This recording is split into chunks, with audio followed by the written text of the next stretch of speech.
जय जय भोले भंडार, जय जय भोले त्रिपुरारी, जय जय भोले भंडार। शिव पुराण के तीसरे खंड का छठा अध्याय।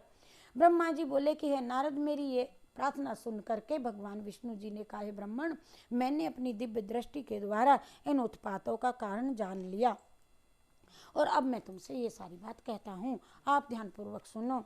इसमें कोई आश्चर्य की बात नहीं है कि बुद्धिमान लोग भी पशुओं के जैसा मूर्ख काम कर बैठते हैं और उन्होंने निंदनीय कर्म कर डाला।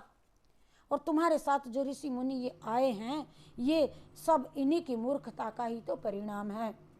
उन्होंने अपनी स्त्री को काम के वशीभूत हो शिवजी के शरीर से लिपटे हुए देख करके अपने ब्रह्म तेज का प्रदर्शन कर दिया, जिसके कारण शिवजी का लिंग पृथ्वी पर गिर पड़ा। जिससे वह लिंग गिरा है ना, जब से तभी से उत्पात उपद्रव उठ रहे हैं। अब हमको उचित यही है कि हम सब भगवान सदाशिव की शरण में जाएं और उनके क्रोध को जाकर के शांत कर लेने की उनसे यही प्रार्थना करें। हे ब्राह्मण, जब तक वे अपने लिंग को पुनः स्थापित धारण नहीं कर लेते हैं, तब तक किसी को चैन नहीं पड़ेगा मिलेगा। इतना ही नहीं, यदि इस कार्य में अधिक विलंब यदि देर हो गई तो प्रलय का दृश्य उपस्थित हो जाएगा। इतना कह करके विष्णु जी हम सबको साथ ले करके और शिव जी के पास में पहुँचे और उनकी अनेक प्रकार की स्तुति करते हुए इस प्रकार उनको जा करके ये कहने लगे कि हे प्रभु, आप हमारे ऊपर कृपा करके इस लिंग को पुनः धारण कर लें। विष्णु जी की ये प्रार्थना सुन करके शिव जी ने अत्यंत लज्जित होकर कहा, हे विष्णु, इसमें इन मुनियों तथा देवताओं का क्या दोष? कोई दोष नहीं। ये चरित्र तो मैंने अपनी ही इच्छा से किया है। जब हम बिना स्त्री के हैं तब फिर हमें इस लिंग की क्या आवश्यकता? फिर इसे लिंग धारण करने की आवश्यकता हमें नहीं। क्या आवश्यकता? अस्तु, तुम हमें इसी दशा में रहने दीजिए। आनंद में हैं हम, आनंद में हैं हम, हमें आनंद प्राप्त करने दीजिए। भगवान सदाशिव के मुख से ये वचन सुन करके सारे देवताओं ने उनकी स्तुति करते हुए कहा, प्रभु, यद्यपि हमें आपके सम्मुख धृष्टता करना उचित नहीं। हम ऐसी बात कैसे कहें?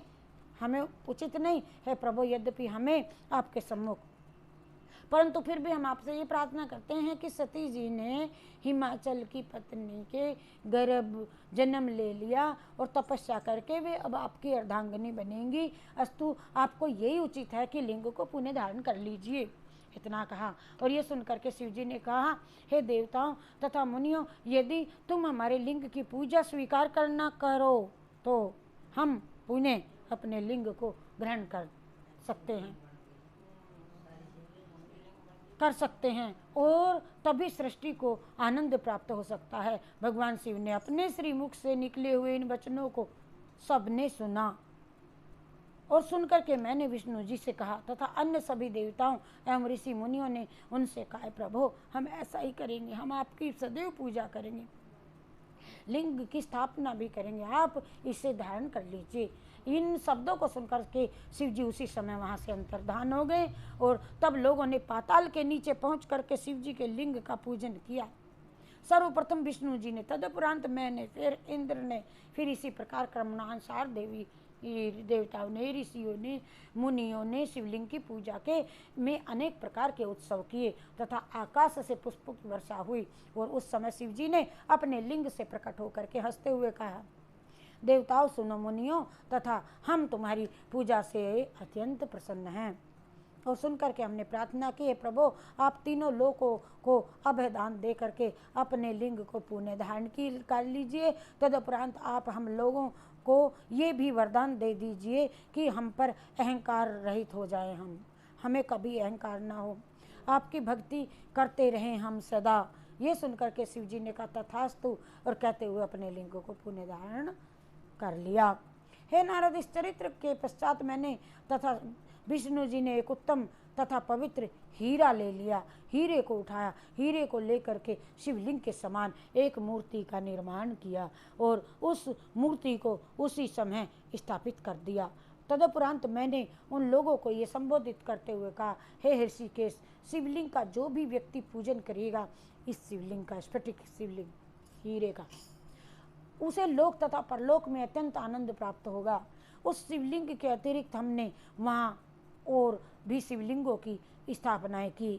तदुपरांत हम सब शिवजी के उस शिवलिंग रूप का ध्यान धरते हुए अपने अपने लोकों को चले गए। हे भगवान, सदाशिव का जो भी कोई इस लिंग की पूजा करेगा, सदाशिव भी प्रसन्न होकर के अपने स्थान को वहाँ से गए। वे भगवान त्रिशूल पाणी अपनी इच्छानुसार कभी मुनियों के पास बैठते चर्चा करते तथा कभी पर्वत पर चढ़ करके सती के वियोग को भुला देने की चेष्टा में संलग्न रहते थे।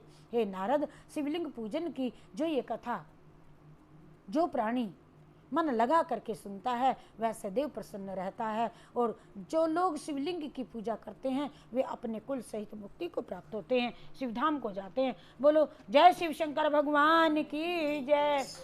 जय जय बोले भंडारी, जय जय बोले भंडारी, जय जय बोले भंडारी, जय जय बोले, जय जय बोले त्रिपुरारी, जय जय बोले भंडारी।